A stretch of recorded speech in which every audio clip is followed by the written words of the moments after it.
Welcome back to another episode of the Casey Campbell podcast. Casey Campbell with you, of course. Pleased to be joined by Sean Baligian of State Champs and some other stuff he does. Yes, we are, of course. It is state finals week. Yes, he's been on here a lot, but there's been important things we needed to talk about. But this is one of my favorite weeks of the year. Anytime that the hockey world goes down to USA to culminate for 3 days of fun. It starts on Thursday with the two D2 semifinals. Yeah, I'm looking forward to it, Casey, and you're absolutely right. It's nice to catch up with so many familiar faces, guys like you that are help spreading the word all throughout the year. And of course, the main focus is the action that we see on ice. I think we've got some great Final Fours this year. I always get depressed the day after the season because it's like, do I really have to wait 8 months for this to start again? But it's such a fun time. It's been a long season, and it's a perfect way to end a season there at USA Hockey Arena. You do lacrosse in the spring, so you got something you got something, but and then it'll come around. I mean, as somebody said to me, I'm like, it'll be November before you know it. I'm like, yeah, it will be. It's the truth. Every year, sometimes it drags a little bit in the summer. It's funny, Casey. When I was a kid, like so many other kids, oh my goodness, you love summer. Now for me, it's like, okay, I can't wait for summer to get over. Football starts and hockey starts, and I get to head to the cider mill and all that stuff. But hey, listen, first and foremost, it should be a fantastic weekend coming up at USA Hockey Arena. Okay, let's start in D1. There obviously are two matchups. Let's start with Sparta and Detroit Catholic Central. And we talk about CC, and they're going to try to make some history this weekend. No team has ever won 6 in a row. So they're going to try to do. You'd be surprised. You may have thought that they've done it. They've won 5 in a row.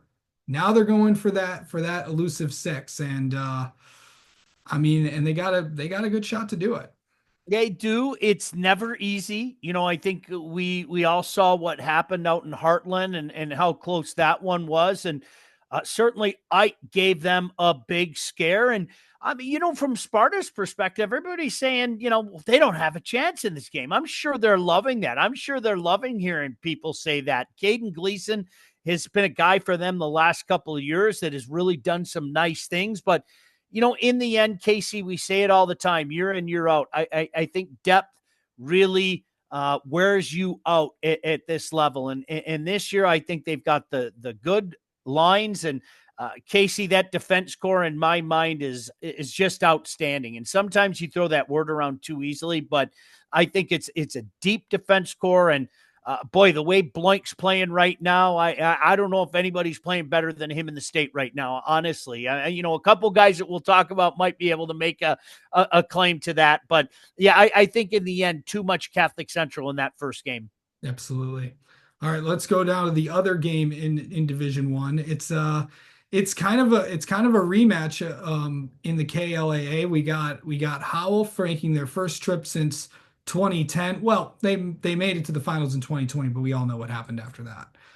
And then, of course, a team that's making their very first trip to the state finals. That, of course, is the Salem Rocks, the first team out of the PSEP campus, which is literally right down the road from USA Hockey Arena. All you have to do is just go straight up the road, and you're there. So, a little bit of short trip for the Rocks, but how do you see this matchup going? And both teams were a big story this year. Yeah, I was at their first game at Victory Honda. It was back on November 20th, and man, it was really tight. And then in the third period, that top line, and I said it all year, in my opinion, Casey, just one man's opinion, I think that's probably the best line in the state. There's a little bit of everything. Patel's a young man that, kind of grew up in front of our eyes, and Chaput burst on the scene last year, and Kaminsky's been outstanding. I mean, you had an up close and personal look at that Saturday out in Brighton. So that top line pulled away in the third period of that game. But I think Howell's a much different team from them. You've watched a lot of those young players grow. And I think you've watched Lansky turn into arguably the best goaltender in the state. So this is anybody's game. And there's something about that Friday night the last few years and a team from Livingston County and just putting on a show. A couple of years ago, you might remember that unbelievable game with Heartland and Brighton. And then last year it was Brighton and Clarkston. Well, this year it's Howell's turn to represent Livingston County, and boy, that should be a dandy. I've told you this. I'm like, we're spoiled out here. So I got to ask you. I know Keith Robertson, of course, the head coach at Howell. You know, first year, of course, he was long-time assistant with Stevenson. Joined the Howell staff last year. Now becomes the head coach. The job that he's been able to do, and also the job that Jake Seeley's been able to do at Salem. Yeah, no doubt. I'll start with Keith. I think Keith, I've said it a bunch of times, I think he deserves Coach of the Year consideration. I think Nathan Breyer from Clarkson, and I'm glad that you brought up Coach Seeley as well. I think Coach Seeley deserves a little bit of that love. It's not easy to navigate the KLAA waters. They're on any given night, somebody can come up and get you, Casey. And I think, that's why I tell people all the time, don't pay very close attention to an overall record sometimes, because dig a little deeper and look at who they played and the battle tested situation that they find themselves in so often. And I've seen many Brighton teams in your backyard kind of meander their way through the season, and then all of a sudden the last couple of weeks they put it all together and they take one of those magical runs. And I kind of look at Salem that way this year. And there's so much more than that top line. You have to start with that top line, but I really like Eichner on defense. Yeah. I think they're a hard-working bunch. They've been getting goaltending that has come up with the big save at the right time. So a lot to like about this game. I think this could be an instant classic on Friday night. Yeah, I know obviously we'll get to D2 in a moment, but you mentioned Chaput, of course. Believe there's this little connection, of course, with another team that's going to be in the state finals, if I'm not mistaken.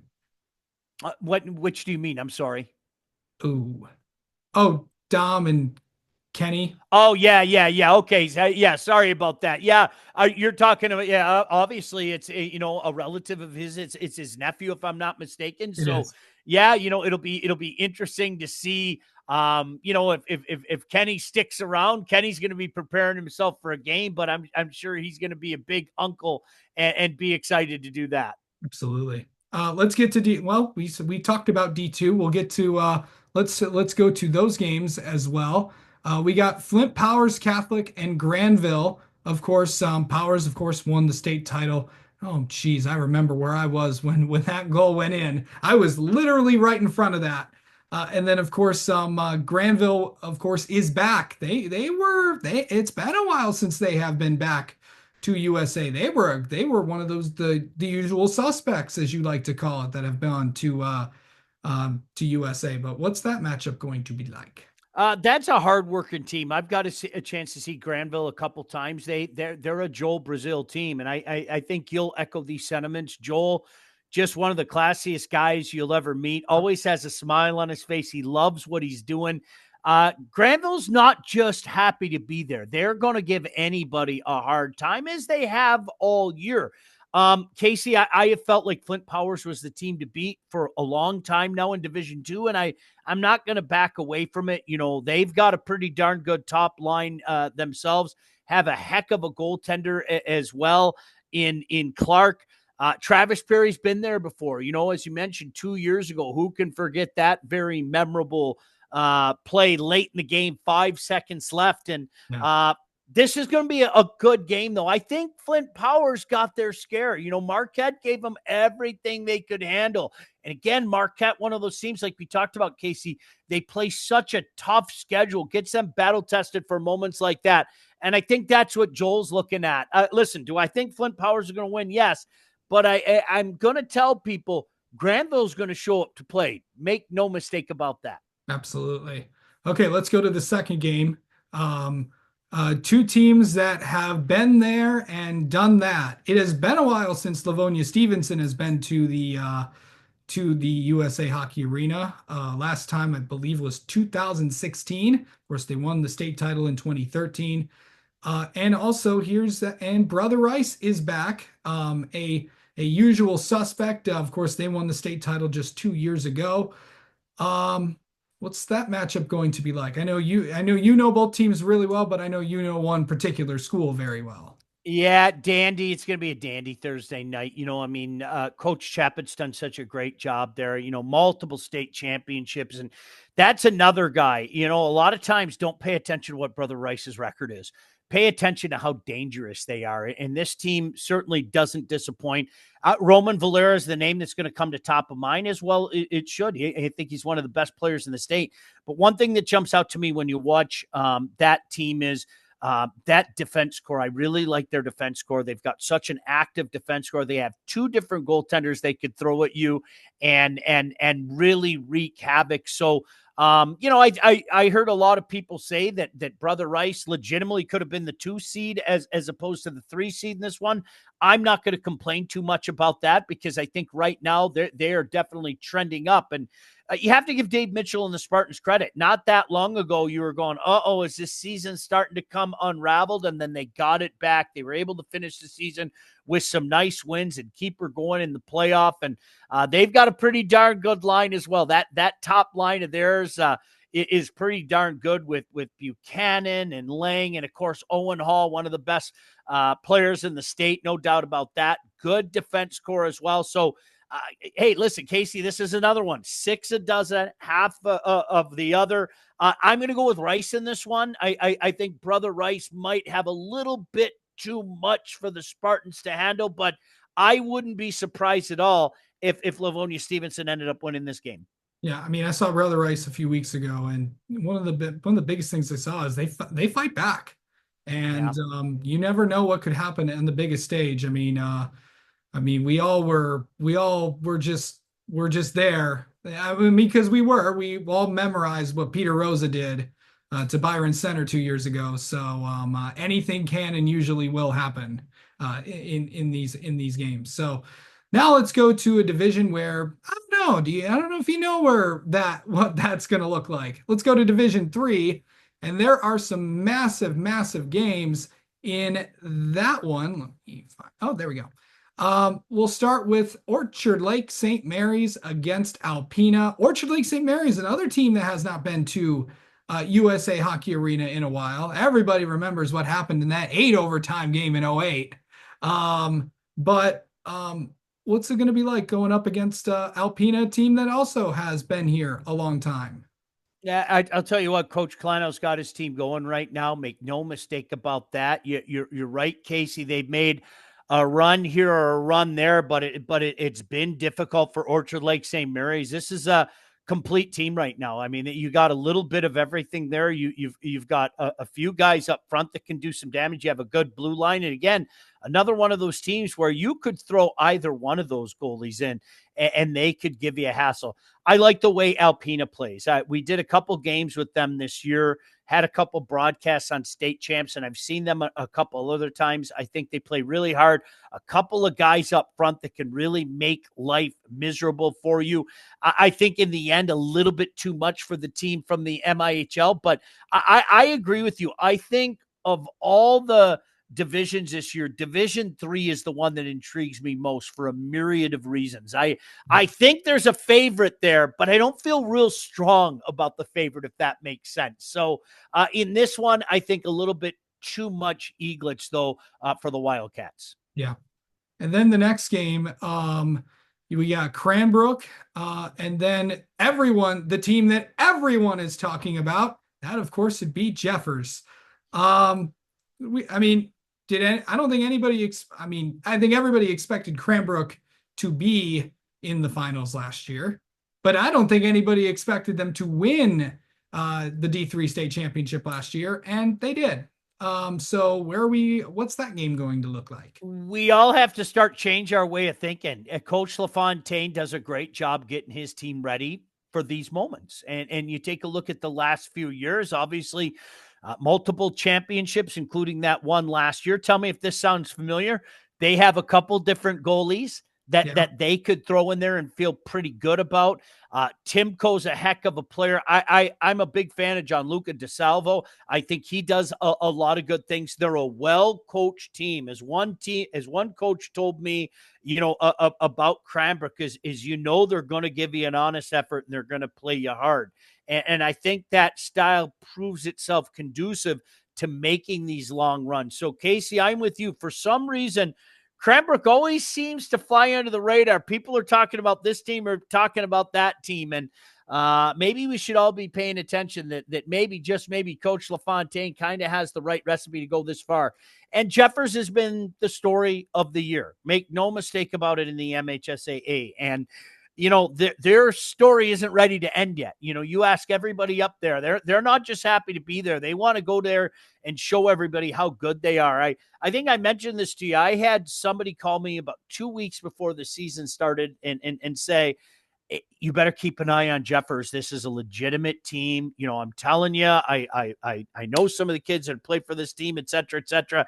And then as the season progressed and they kept winning games and kept winning big games and kept winning big games, it really became a situation where people had to sit back, and at some point in time, it goes from being, oh, isn't that a nice story, to, oh my goodness, this is a dangerous story. And I hate to say this again, I wouldn't be surprised at all if Jeffers won that game. I wouldn't. I'm going with Cranbrook.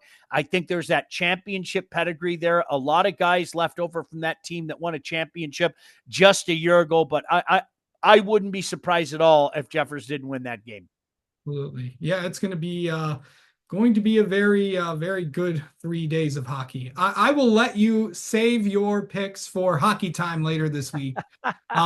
Even though I think if you've been following this channel and if you've been following what Baligian's been saying, I think you have a good idea of who he thinks will win the championships. Yeah, the one So, I'm torn on, you and I were talking about this. The one I'm torn on is Division 3. I really am. I'm torn on it. Cranbrook, would it surprise anybody at this point in time? I don't know how it could surprise anybody. And in Orchard Lake, St. Mary's, again, I think that they've been the favorite, maybe them and EGR, but the way, that convincing win that they had over EGR, my goodness gracious, what a big statement that was. But no, you're right. I've been going back and forth on that one, Casey. The other ones, I have no problem telling you. I do think Catholic Central is going to win, and I do think Flint Powers is going to win, but that's why they play the game. absolutely. And then also this is 3 big days of hockey down at USA. Can you just tell anybody what it's like to be down there? For people that may not have been down there yet.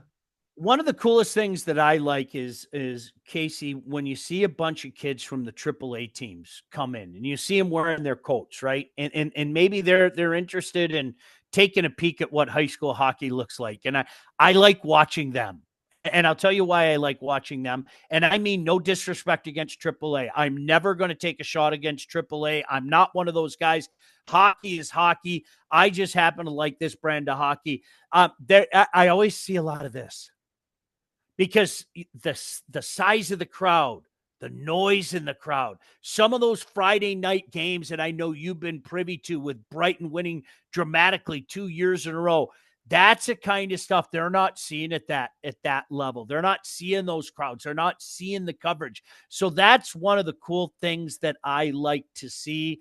And of course, there are a ton of scouts there. You see them up in the corner, and you see familiar faces. You see friendly faces that maybe you don't get a chance to see all the time. Casey, you and I get to see each other a bunch during the season. It was great seeing you last Saturday, as a matter of fact. But, there are some guys that I know in the Flint area that it's nice to see again. There's some guys from the West Side. There's some guys in the UP that, we don't get a chance to see each other much during the course of the year. So those are the kinds of things that I love. And it really is a celebration for hockey. And I'm biased. I say it all the time, but I think hockey at the MHSAA level is a pretty special place. And if you don't believe me, come out to USA Hockey Arena this weekend and find out for yourself. Absolutely. Always a fun time. Anytime I get to go to state finals, it's always been, I think this is, oh gosh, this is probably hard to believe this might be my 8th or 9th time going.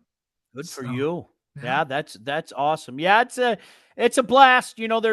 There's something I got to be honest with you. I don't care what team it is. when you get a chance to go on the ice with that roar coming down on you on the ice and interview the coach or interview a couple players, what a cool moment. I'll never get tired of that. And I say it all the time, as long as you keep the players and the coaches and the game first, everything else will fall in line. And that's the way it should be. Make sure the game and the kids come first. All right. Sean Baligian, thank you so much for coming on and previewing state finals. And best of luck to all the teams competing this weekend down in USA. Always a pleasure to talk to you, Casey. Hopefully we'll see you this weekend.